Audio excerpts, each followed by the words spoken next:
Assalamualaikum warahmatullahi wabarakatuh. Bangga sekali kami bisa bersama Anda semua di siang ini. Podcast ini merupakan bagian dari program kerja Pokja Budaya. Bertujuan untuk mengupas kegiatan Ika Sadaya dan untuk mengenal lebih jauh tokoh sastra dan budaya. Perkenalkan, saya Eva, alumni Sastra Prancis 87. Untuk siang ini, kami sudah menghadirkan tamu yang spesial, yaitu Ketua Ika Sadaya periode 2025-2029,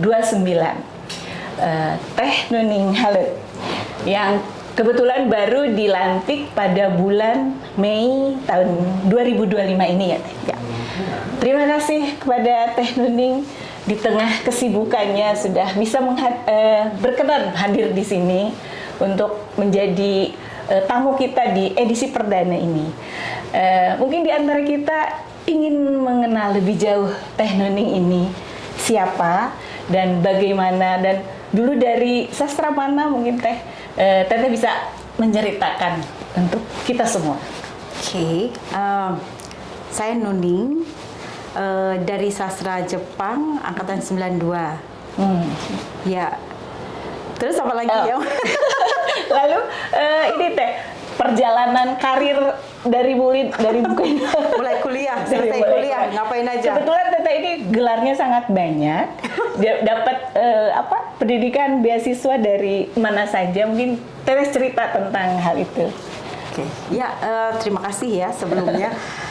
Kalau saya itu dari lulusan sastra Jepang 97. Tapi waktu itu kan kita tahu itu tuh menjelang krisis ya. Pas menjelang krisis itu sebetulnya saya udah bekerja sebagai interpreter bahasa Jepang untuk direktur produksi Sanyo. Tapi karena kita juga tahu waktu itu tuh sebentar lagi tuh ekonomi Indonesia sedang tidak baik-baik saja, jadi saya termasuk generasi pertama yang kabur aja dulu. 97 akhir saya kabur dulu ke Jepang 2 tahun dengan bermodal one way ticket dan biaya hidup 3 bulan. Tapi akhirnya saya bisa berakhir 2 tahun di sana. Dan harusnya memang lanjut lagi karena diterima juga S2 di Jepang setelah 2 tahun itu. Tapi karena saya dipanggil nikah, makanya saya balik. Gitu loh. Yang itu kan setelah lulus dari sastra. Setelah menikah, akhirnya saya jadi ibu rumah tangga. Ya. Jadi nggak dipakai bahasa Jepangnya. Jadi ibu rumah tangga sampai usia sekitar 33. Usia 33. Itu di Indonesia atau di luar? Masih di Indonesia. Kan saya balik nikah ke Indonesia. Iya. Usia 33 saya harus kembali lagi ke karir karena anak saya kan udah selesai nih diurusnya ya. Asinya udah kelar semua, udah mulai masuk playgroup dan lain-lain. Iya. Tapi waktu itu siapa sih yang mempekerjakan ibu rumah tangga yang udah nganggur sekian tahun, terus udah gitu cuma punya S1. Akhirnya nggak mungkin lah. Akhirnya saya sekolah lagi. Tapi sekolah lagi juga saya punya misi sih. Akhirnya saya masuk S2. S2 dulu, begitu saya lulus S2 karena ini S2-nya di UI. Di UI. Di kajian gender UI. Ya. Itu ceritanya panjang sih, tapi nanti kepanjangan kalau saya ceritain juga. Seru deh. Kenapa? Karena kajian gender. Kenapa kajian gender? Jadi selama jadi ibu rumah tangga, kan naluri aktivisme saya tuh nggak bisa mati ya. Jadi tahun 2000 itu saya menggalang ibu-ibu perkawinan campuran yang menikah dengan orang asing. Itu untuk mengajukan petisi 2 kewarganegaraan. Kenapa? Anak saya mau dideportasi 3 kali, tahu. Jadi begitu lahir 7 hari harus punya paspor, harus punya izin tinggal. Dan itu tuh kita masih berdarah-darah kan 7 hari ya. Saya tuh udah antri itu di kedutaan Amerika, udah disumpah bahwa anaknya WNA gitu. Karena waktu itu regulasinya harus ikut kewarganegaraan ayah. Jadi mereka jadi orang asing di negara saya gitu. Padahal kan lahir di sini. Perlu diketahui Teh Nuning ini suaminya itu seorang loncat-loncat ya, tapi sorry ya. Jadi Halet itu Iya, Halet itu nama family kita. Iya. Jadi tapi anyway, gara-gara saya sakit hati, akhirnya saya mengorganize ibu-ibu ya. akhirnya kita bikinlah petisi gitu. Petisi itu kita bawa ke pemerintah segala macam, ke DPR, sampai akhirnya saya ketemu juga tuh Pak Ganjar Pranowo, Komisi 3 dulu. Oh, masih di itu ya? Iya, kita dibilangnya gini, salah sendiri kawin sama bule katanya. Dari situ akhirnya kan saya pikir ini advokasinya tidak akan berhasil kalau kita masih dianggap ibu-ibu. Dan kita memang semuanya ibu-ibu. Akhirnya saya sekolah lagi, harusnya ke hukum kan. Tapi karena S1 saya sastra nggak boleh, akhirnya di UI itu ada kajian gender, bisa lintas disiplin. Kalau bisa lintas disiplin, akhirnya saya ngambil kajian gender hanya karena saya pengen ngambil mata kuliah hukum. Disitulah akhirnya master saya dilakukan. Saya bikin beberapa penelitian sampai akhirnya 2005 kita maju lagi ke pemerintah dan membatasi proposal 2 kewarganegaraan jadi terbatas 18+2. Karena itu mengadopsi dari Jerman, dan itu sempat dipublish di Kompas di artikel saya yang saya tulis ya selama jadi mahasiswa. Begitu saya defense tesis ya dan lulus, undang-undang diganti, dikabulkanlah punya kita petisi. Dan habis gitu kan kampus tuh ini mungkin ini tesis master tapi bisa mengubah undang-undang karena kita perjuangkan juga. Akhirnya mereka telepon saya, mau nggak ikut ngajar di UI. Akhirnya saya ngajar di UI di pasca sarjana untuk mata kuliah Feminist Legal Theory, teori hukum feminis. Itu cuma ada di UI, nggak ada di yang lain-lain. Dan kita bikin buku itu waktu itu hukum feminis ini yang dipakai di 75 fakultas hukum se-Indonesia. Habis gitu karena saya di UI ngajar, iseng-iseng lah kita daftarkan beasiswa Fulbright. Dapatlah Fulbright ke Amerika, nyangkutnya di Buffalo, New York. Itu kampusnya Tanri Abeng. Kenapa? Karena gender studies saya beda dengan gender studies yang mungkin orang-orang paham bahwa itu kan tentang masalah seksualitas atau tentang gender performatif atau budaya. Kalau saya lebih ke gender studies-nya itu ke policy. Gitu. Karena di kita itu satu undang-undang, satu pasal undang-undang misalnya perkawinan ya. Undang perkawinan itu nyebut laki-laki kepala rumah tangga, perempuan ibu rumah tangga. Simple kan? Gak ada yang salah di situ. Tapi turunannya ketika wanita bekerja, dia dianggap penghasilan tambahan. Dia tidak pernah dianggap sebagai kepala keluarga. Akhirnya apa? Pajak yang kita bayar tuh lebih tinggi walaupun anak kita 3 dibanding laki-laki. Karena laki-laki pencari nafkah, oleh karena itu punya anak, punya suami, punya istri, punya anak, pemotongan pajaknya lebih besar. Kalau kita, karena kita dianggap ibu rumah tangga, pencari nafkah tambahan, pajak kita lebih besar. Nah, jadi sebetulnya saya lebih ke policy, dan akhirnya memang saya lulus di S3-nya itu gender studies, tapi lebih banyak ke policy dan terutama ke polisi migrasi. Ya, perjalanan panjang ya Teh ya? Panjang dan berliku dan gak nyambung.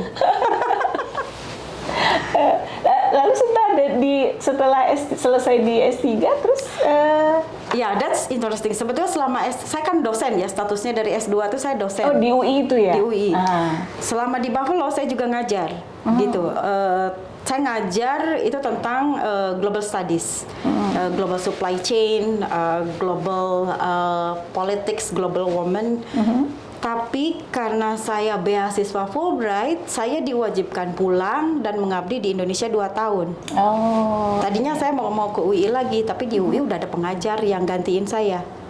Jadi akhirnya kan sebelum saya pindah ke situ, kebetulan kan di Amerika itu kita launching Indonesian Diaspora ya. Kebetulan mereka itu waktu itu agendanya itu lebih banyak ke kewarganegaraan, dual citizenship. Jadi akhirnya mereka buka kantor di Indonesia, dan kebetulan dengan waktunya saya pulang, akhirnya saya direkrut di sana hanya untuk ngerjain sekretariat kantor diaspora Indonesia. Gitu ceritanya. Nah, dari perjalanan Teteh ya berbagai negara ini ya, berbagai ini. Lah, gimana kok bisa Teh Nuning kembali ke sastra, ke IKA di Unpad, jadi ketua IKA Sadaya. Awalnya bagaimana? Iya. Jadi awalnya itu sebetulnya nggak sengaja ya. Waktu itu berawalnya itu dari sastra Jepang. Jadi sastra Jepang itu pas halal bihalal mereka mengundang para alumni yang katanya cerita bahwa kita punya target nih endowment fund, kita punya target kontrak dan lain-lain. Pokoknya ternyata universitas sekarang kok banyak banget ya targetnya. Nah dari situ mereka minta tolong alumni terlibat. Karena di Amerika endowment fund itu normal ya, makanya saya tahu gimana cara nyarinya dan gimana cara memobilisasinya. Karena target kita waktu itu harus kumpulkan satu jurusan itu 77 juta per tahun. Akhirnya dari situ kan saya adakan gala dinner nih untuk sastra Jepang. Setelah gala dinner itu terkumpul 3 kali lipat dari target kita, akhirnya kita bikin Ika Himade. Nah, habis dari Ika Himade, di fakultas itu tiba 2023 itu ingin menghidupkan lagi Ika Sadaya. Waktu itu kita bikin grup WhatsApp yang istrinya ketua prodi dan perwakilan jurusan. Dan perwakilan jurusan itu alumni, ya otomatis ketua ikatan alumni jurusan dong, ya kan? Akhirnya gabunglah saya di situ sebagai karena saya ketua ikatan alumni sastra Jepang. Yang lain-lain juga sama, adalah di situ tuh prodi, dekanat, dan juga alumni-alumni perwakilan jurusan. Kita pernah mengadakan MUBES loh sebetulnya 2023 online. 2023? Iya, betul, online. Tidak berhasil. Kenapa? Ketua sidangnya jalan-jalan tadi ke kantor polisi. Terus udah gitu peserta sidangnya jadi bingung. Itu kumaha jadinya lanjut apa enggak? Akhirnya kita hentikan dan tidak menghasilkan apa-apa. Kemudian mungkin dicoba lagi sampai akhirnya kan ada caretaker tahun November 2024 kita membentuk ada caretaker lah. Kemudian akhirnya kita akan merencanakan MUBES dan dilaksanakan tahun 2025 ini. Nah, jadi awal keterlibatan saya sebetulnya bukan karena keinginan, tapi karena keharusan. Jadi di sana harus ada perwakilan prodi dan perwakilan alumni dari jurusan. Ya, saya ikut gitu. Di sanalah kita ketemu. Jadi itu sih awalnya keterlibatan di Ika Sadaya. Itu ya. Iya. Nah, sekarang Teh Nuni sudah terpilih menjadi sebagai ketua Ika Sadaya. Nah, visi dan misi apa untuk Ika Sadaya ini dan lalu mau dibawa kemana kira-kira Ika Sadaya ini? Saya nggak punya personal visi misi ya, karena saya ngikut ADART. Iya. Setelah MUBES itu kan kita ada ADART yang diperbarui oleh semua perwakilan jurusan. Di sana kan sebetulnya visinya itu ingin menguatkan kita punya ikatan alumni dan membawa kita juga ke jenjang nasional dan internasional. Nah, jadi misi-misi kita itu kebanyakannya adalah penguatan kejaringan di dalam, terus kemudian kita juga menguatkan relationship dengan fakultas. Pada saat yang bersamaan kita juga ingin membuka pintu ke level nasional dan internasional. Ambisius memang, tapi kan itu amanahnya ADART. Jadi ya itu yang saya jadikan patokan. Jadi tanggal 15 ya kalau nggak salah ya, 15 Februari ya. MUBES. 12 Mei. No, MUBES. Februari loh. Jadi sehari sebelum reuni itu ada MUBES. MUBES itu ada perwakilan jurusan 5 orang. Dari semua jurusan tuh ada perwakilan 5 orang mengadakan sidang lah. Sekretarisnya gimana sih? 12 Mei itu. Beliau loh salah satu pimpinan sidang. Beliau yang merumuskan ADART. Saya nggak ikutan karena saya ngisi sebenarnya sesi. Ada waktu itu ada kita, jadi peserta MUBES itu dibagi 3 komisi.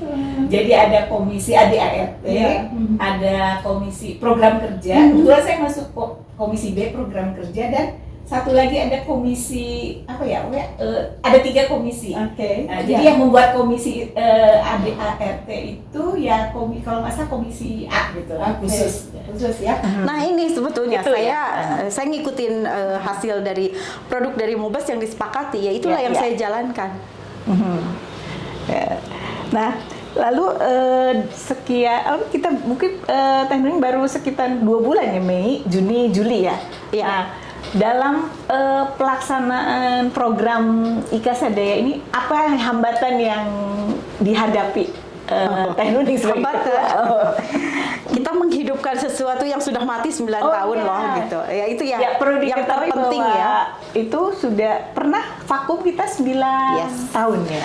Jadi terakhir kita ada mubas pemilihan ketua itu 2016, kemudian efektif sampai 2018. Dan kita ada lagi Ikasadaya itu 2025 awal. Nah, ini kan sebetulnya challenge terbesar adalah kita kan memulai dari nol ya. Mau nggak mau kita harus ini kayak reinkarnasi. Oh iya. Tapi kita juga melihat bahwa kita tahu belajar dari yang organisasi manapun, ketika ini organisasi volunteer, itu pasti orang-orang itu akan bergabung di awal, tapi setelah itu menghilang. Nah, dan biasanya karena itu ingin dihindarkan, akhirnya juga merekrut orang-orang terdekat. Masalahnya kan saya bukan orang yang gaul di FIB, saya nggak punya banyak teman juga. Akhirnya kita itu merekrut terbuka, open recruitment, siapa aja boleh. Tapi sekali lagi ya, prinsip saya ketika merekrutnya gini di Ikasadaya ini. Ini kan seharusnya saya terlalu tua sebetulnya untuk ketua Ikasadaya ya. Harusnya ini dipegang tahun 2000 ke sana ya. Tetapi mereka juga waktu itu belum siap juga. Akhirnya nggak apa-apa, kita membentuk tim transisi. Dari yang paling tua ada ya 88 sampai yang paling muda 2014. Nah, di sini jadi Ikasadaya ini kita siapkan untuk memperkuat fondasi organisasi itu sendiri. Jadi kita menemukan reinventing spirit dan reinventing bentuk dari organisasi yang relevan saat ini. Iya. Karena kan sebelum-sebelumnya itu generasi X banget kan gitu. Iya. Saya juga generasi X. Sementara sebetulnya ini masanya sudah harus punya milenial gitu kan dan generasi Z. Nah, di situ sebetulnya challenge-nya itu adalah gimana caranya kepala generasi X bisa berkolaborasi dengan milenial. Nah, makanya di kepengurusan kita yang rentang ininya panjang itu terjadilah yang tua-tua lo bukain jalan, yang muda-muda ikut kita dulu ya gitu. 3 tahun ini memang kita desain mereka seperti itu. Untuk yang muda-muda watch and learn, kita bantuin, kita bukain, kita kasih fondasi. Nanti tahun ketiga walaupun kepengurusannya 4 tahun, tapi tahun ketiga itu harus ada transisi. Transisi ke generasi 2000-an. Oleh karena itu sekjen itu kita kan 2004. Oh iya, sekjen kita ya. Iya. Terus kepengurusan banyak yang akhirnya di 2000-an. Kita juga ada kaderisasi. Nah, kaderisasi ini interesting. Dia 2014 2016. Karena seharusnya setelah saya 2004 sampai 2016 yang pegang. Iya. Tapi ya challenge-nya itu kepala kita loh generasi X yang agak nyinyir buat mereka. Nah, ini teh ada peristiwa lucu apa yang oh iya betul, saya koreksi. Ya betul. Waktu itu Mubes tuh 14 Februari. Jadi 14-15 baru ini. Dia ketua SIDA, dia sekretaris SIDA, dia nggak inget. Iya. 14-15 Februari ya betul. Jadi Mei itu baru pelantikan ya, gitu ya. Iya betul. Nah, peristiwa lucu apa yang Teteh temui selama mungkin dalam lucu ya. Lucunya tuh gitu ya. Gini aja deh, lihat di struktur kita. Di struktur kita itu dari mulai komite Pini Sepuh itu kan angkatan 80-an. Iya, 80. Angkatan 90, 2000 sampai 2010-an gitu ya. Iya. Kebayang gak sih gitu, ini mencoba untuk menerapkan semua idealismenya ke pengurus 90-an akhir. Ini aja udah konflik kan. Ini gimana sih? Ini kan udah ya oke lah gitu. Di situ kan ada miskomunikasi segala macam. Dari kita sendiri nih yang 90 akhir ke 2014 ya itu juga pasti ada miskomunikasi juga. Maksudnya lo sok tahu banget sih gitu mau ngatur-ngatur. Ya itu kan pasti ada ya. Dan yang kayak gitu-gitu tuh lintas ya. generasi ini ya. Ya, dan sebetulnya ya akhirnya kan saya berusaha berada di sedapat mungkin bisa jadi jembatan untuk beberapa generasi ini dan memberikan pemahaman bahwa sabar aja kan itu generasinya beda gitu ya, pendekatannya lain, culture-nya lain. Oh iya. Sekarang Teh Nuning kesibukannya apa? Untuk sekarang kegiatannya? Untuk sekarang, untuk sekarang saya kembali ke kantor diaspora. Jadi kalau dulu 15 tahun saya habiskan di fintech, Ya. Membantu perusahaan-perusahaan yang baru masuk, memulai dari nol sampai produknya berkembang gitu ya, sampai setidaknya ada pasarnya lah kelihatan. Tahun ini saya balik lagi ke diaspora. Jadi berkedudukan di Jakarta, iya. Lalu mengatur Apa kegiatan, berarti kan kayaknya amanahnya banyak nih. Sebagai Ikatan Alumni Himade, Himpunan Mahasiswa Jepang. Lalu sebagai Ketua Ika Sadaya. Nah, dan lalu di diaspora dan Ika Pusat, jangan iya. salah. Lalu Aku juga Teteh juga di pengurus di Ika Pusat. Iya. Nah, itu bagaimana mengatur waktu dengan semua aktivitas itu? Ya, alhamdulillahnya 10 tahun terakhir itu pekerjaan saya itu bukan pekerjaan yang jadi jam 9 sampai jam 5. Tapi pekerjaan berdasarkan target. Iya. Jadi kan waktu-waktu itu akhirnya saya ngatur, saya yang disiplinin diri sendiri. Nah, kenapa ada kenapa saya ngurusin Ika Sasa Jepang ya, karena itu bagaimanapun itu terpilih ya. Ika Sadaya ya apa boleh buat juga terpilih gitu kan, walaupun sebetulnya yang saya komit dari awal tuh sebetulnya Ika Pusat ya. Tapi biasanya kan kita menciptakan sistem. Kalau saya sendiri memang untuk organisasi, either Sabtu kayak sekarang nih ya. Ini hari dedikasi untuk organisasi. Minggu itu dedikasi jalan-jalan atau dibalik. Weekend itu. Terus kalau misalnya di hari-hari biasa, biasanya habis sholat subuh jam 5. Ini 2 jam sampai jam 7 saya pakai buat mikirin organisasi. Mikirin strateginya, mikirin ini mau dibawa kemana sih, terus strategi fundraisingnya seperti apa, dan lain-lain. Nah, kalau misalnya dengan diaspora itu unik. Kita itu bekerja tuh around the clock. Artinya, kadang-kadang di waktu saya produktif 9 sampai jam 5, di tempat para bos-bos diaspora saya justru lagi tidur. Tapi keseringan kita meeting itu mulainya jam 9 malam sampai jam 11 malam. Jadi justru kita tuh aktifnya tuh di tengah malam dan subuh. Gitu. Jadi makanya kalau untuk mobilitas masalah waktu betul, akhirnya kan tinggal manajemen waktu aja. Mobilitas buat saya jadi fleksibel kan, dibanding yang lain-lain yang harus ngantor. Nah, kemudian ini Teh, di dalam kita kembali ke Ika Sadaya. Dalam Ika Sadaya itu ada bidang apa aja yang mungkin bisa Teh Nuning ceritakan di sini? Oke. Di struktur ya. Sekarang gini dulu deh. Di struktur itu, yang pertama, ketika kita pemilihan, kita kan ada 6 calon ketua. Ya, kita itu sebenarnya sepakat. 5 dari kita itu sepakat. Siapapun yang terpilih, kita akan jadi pengurus. Nah, jadi pertama itu dulu deh gitu. Jadi struktur utama itu saya prioritaskan para calon-calon ketua. Makanya sekjen dan wakil ketua umum itu adalah mantan kandidat. Ya. Desmond John sama Andre. Sederajat ya. Kemudian struktur Ika Sadaya sendiri dibuat atas visi misi. Ini kan amanahnya ADART, penguatan di dalam dan membuka jaringan keluarnya juga sampai tingkat internasional.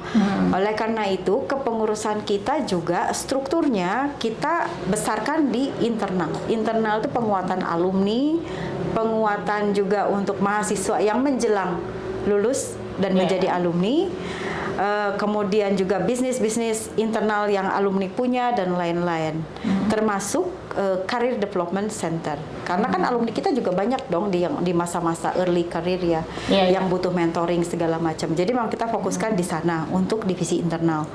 Eksternal ini memang sengaja kita buat untuk membuka pintu ke pemerintah daerah, nasional, dan lembaga internasional. Dan kedutaan-kedutaan itu sebenarnya salah satu target kita. Kenapa? Karena biasanya memang kita belum pernah menyentuh nasional level dan internasional level ya. Makanya kita sekarang mulai silaturahmi lah, kayak ke kementerian. Kemarin saya sempat divisi eksternal itu ketemu dengan duta besar Jerman. Dan juga memang waktu itu eventnya kebetulan itu jaringan Jerman semua gitu. Karena itu inline dengan salah satu kita punya program. Dan selain itu kan kita dari budaya ya. otomatis kita juga harus ada budaya. Tapi kenapa saya nggak masukin ke pengurusan? Budaya ini besar project. Dan dia bukan sesuatu yang sesederhana kita punya program. Program itu kan simple ya, dia dilaksanakan selesai. Tapi kalau Pokja itu, ini kan cita-cita besar. Kita ingin merintis sesuatu yang berhubungan dengan budaya.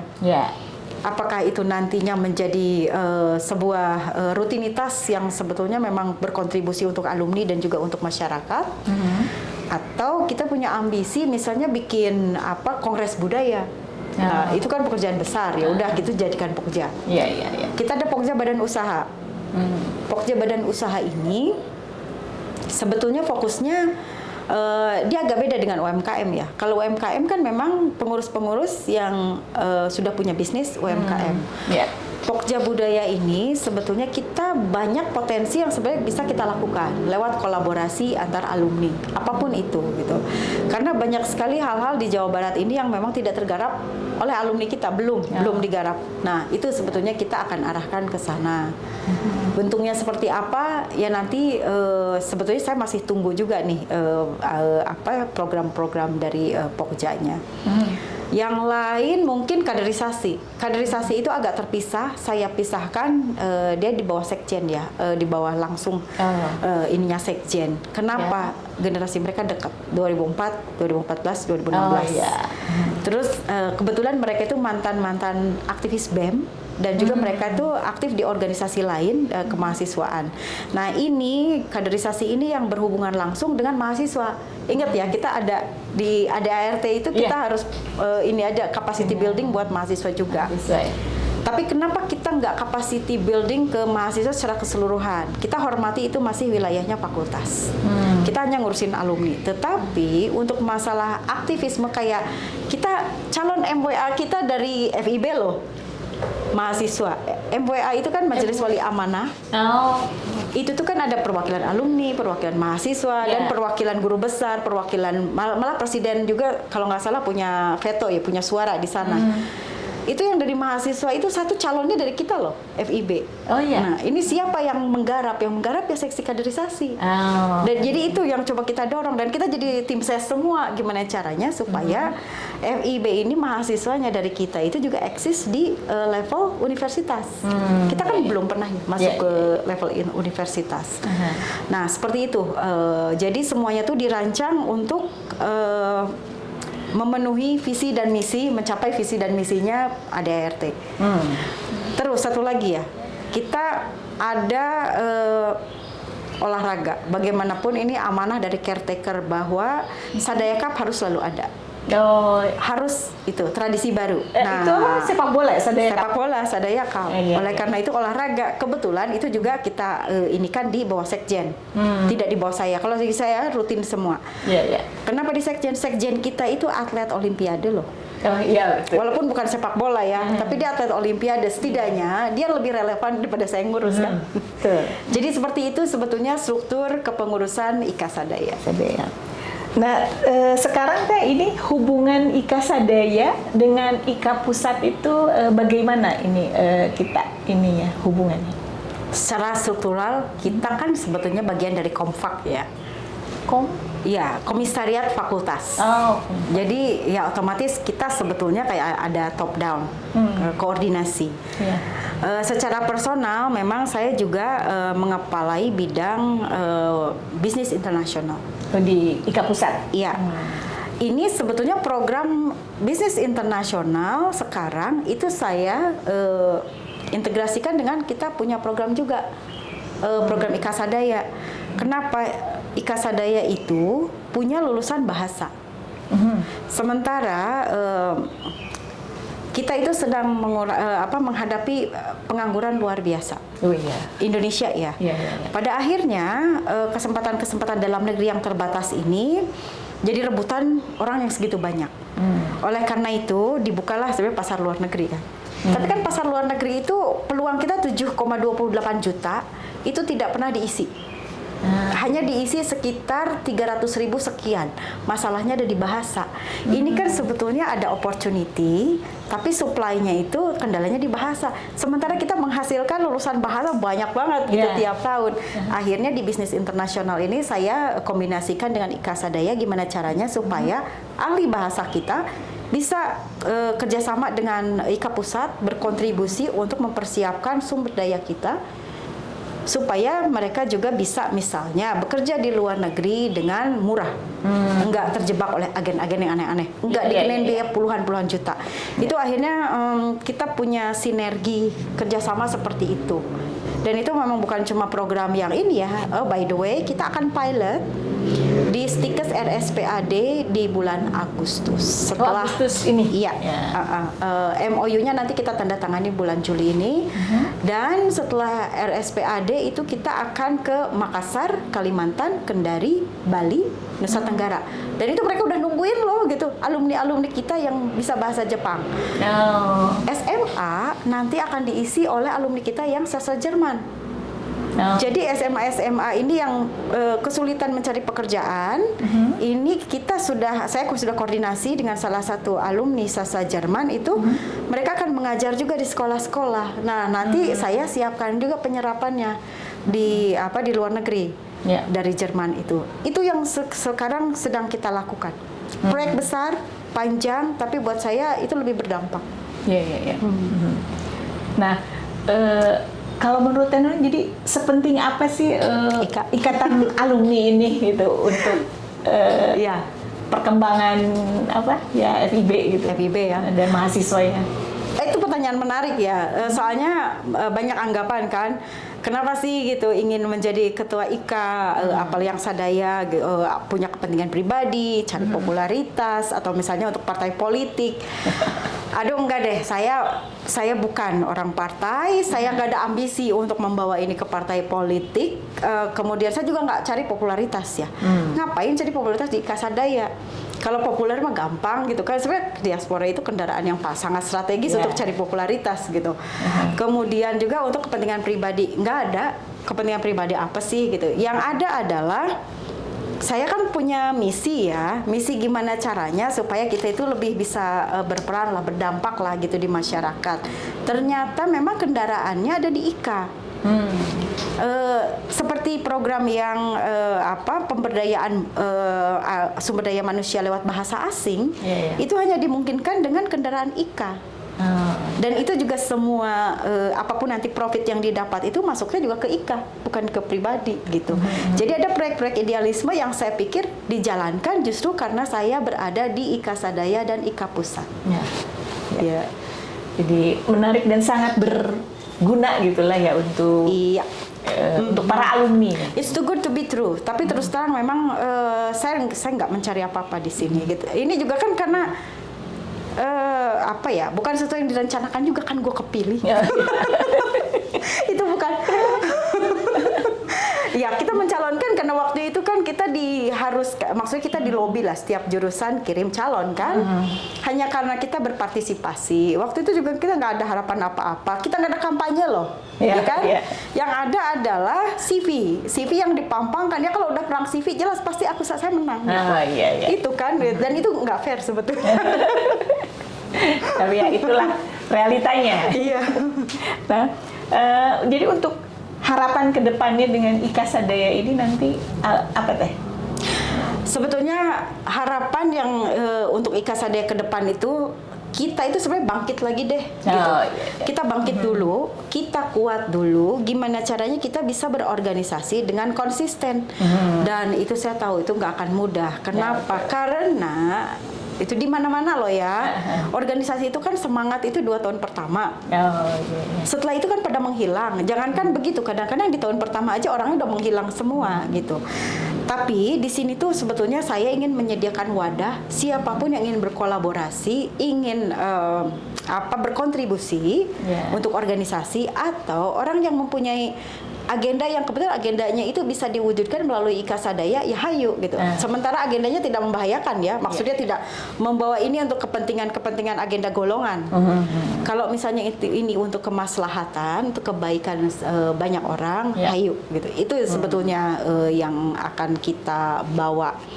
Setelah kita solid sekali lagi ya kaderisasi. Jadi sebetulnya cuma 2 agenda saya, konsolidasi, kaderisasi. Ya. Nah, ini kita IKA Sadaya itu udah punya sekretariat ya. Oh nah, iya dong. Ini kita di sekretariat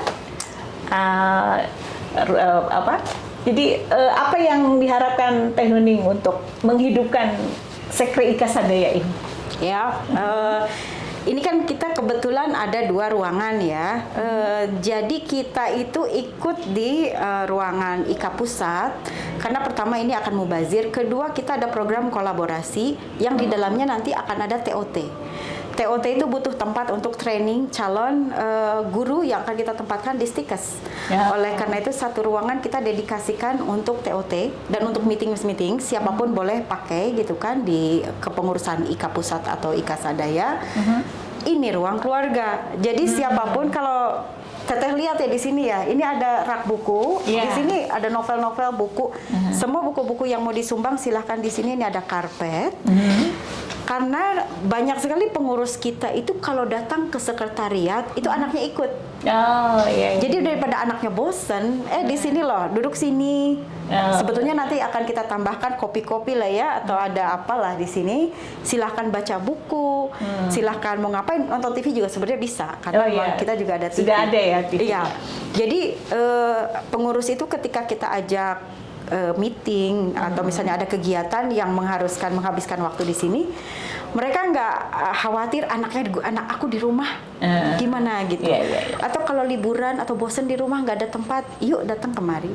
Di sini banyak buku. Nanti kita tambahkan buku-bukunya, ada novel, komik, ada buku yang serius. Semua ada di sini. Silahkan datang saja. Jadi ini rumah kita di Bandung. Ya.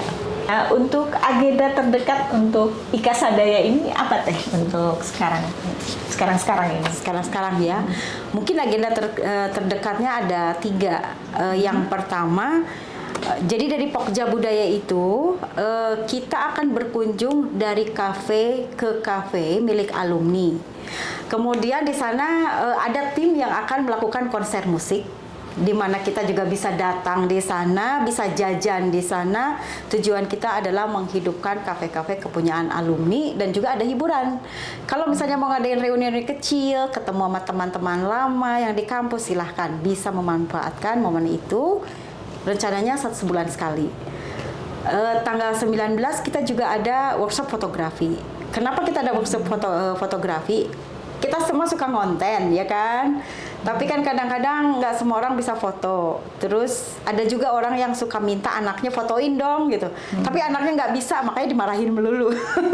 Nah itu kita ibu dan anak silahkan ikut gitu workshop fotografi yang diadakan oleh Teh Devi.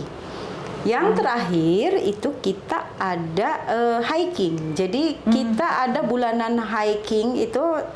Pertama kita ingin explore mengenal Bandung atau mengenal Jawa Barat lebih dekat lagi. Karena kita mainnya jauh, tapi Bandung sendiri nggak pernah gitu. Banyak banget tuh teman-teman kita kayak gitu.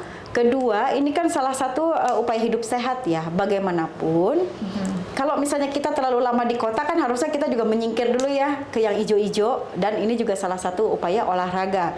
Kebetulan klub yang paling hidup sejak periode lama sampai hari ini adalah grup hiking. Jadi itu sebetulnya program kontinuitas. Kapan akan diadakan itu akhir bulan Juli, insya Allah. Jadi untuk tahun ini, untuk 6 bulan ke depan, kita akan mengadakan workshop beasiswa Fulbright. Jadi saya sudah berbicara dengan pihak Fulbright, mereka menyediakan waktu bulan September, di mana kita akan sosialisasi program apa aja sih Fulbright itu ke Amerika ya. Dan jangan khawatir, walaupun Donald Trump lagi aneh-aneh itu ya, tapi kalau Fulbright itu kan program Kementerian Luar Negerinya Amerika, jadi masih ada. Kita itu akan memberikan workshop untuk mahasiswa pertukaran. Ada pertukaran 1 tahun untuk guru-guru bahasa Indonesia di BIPA di sini, di Indonesia atau di Unpad.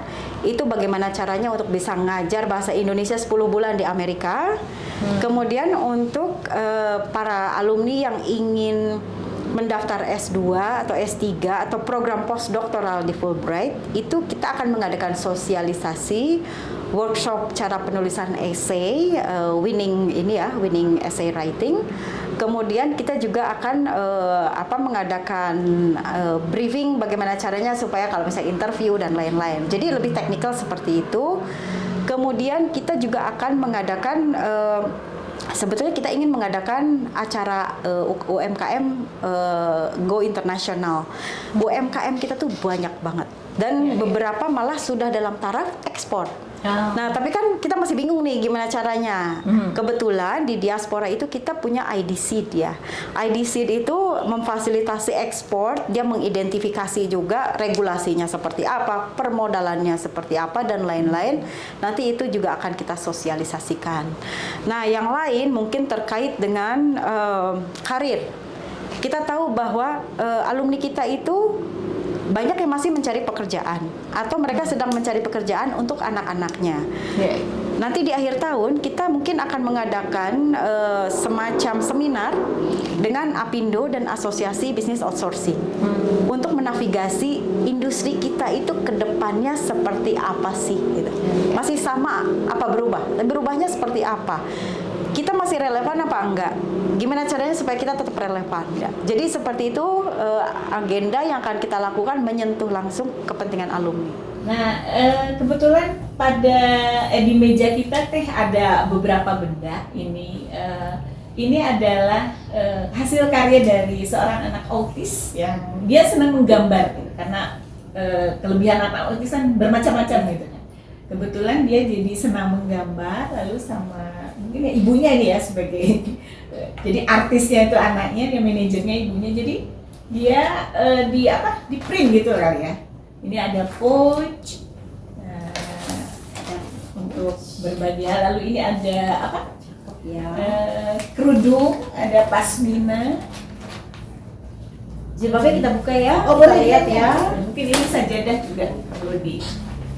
Oh, jadi gambar-gambar dari namanya Rangga ini. Wow. Jadi nama IG-nya Araga underscore art. Oh, wah ini bagus banget pasminanya. Iya, ini keren pasmina. banget ya.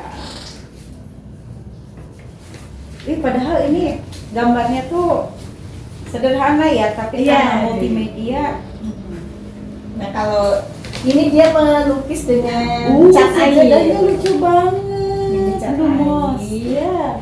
Kelihatan coba. Ini juga kalau nggak salah masih Sejadah. Wih, bagus ya.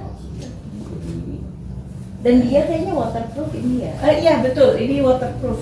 Bisa dibawa buat hiking. Nah, kalau ini ya, ini juga kalau nggak salah masih cat air. Ini bagus loh.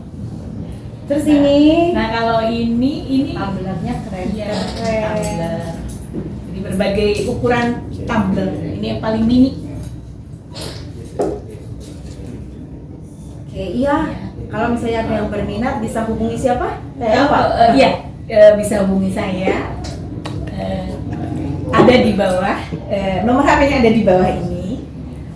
Jadi untuk membantu untuk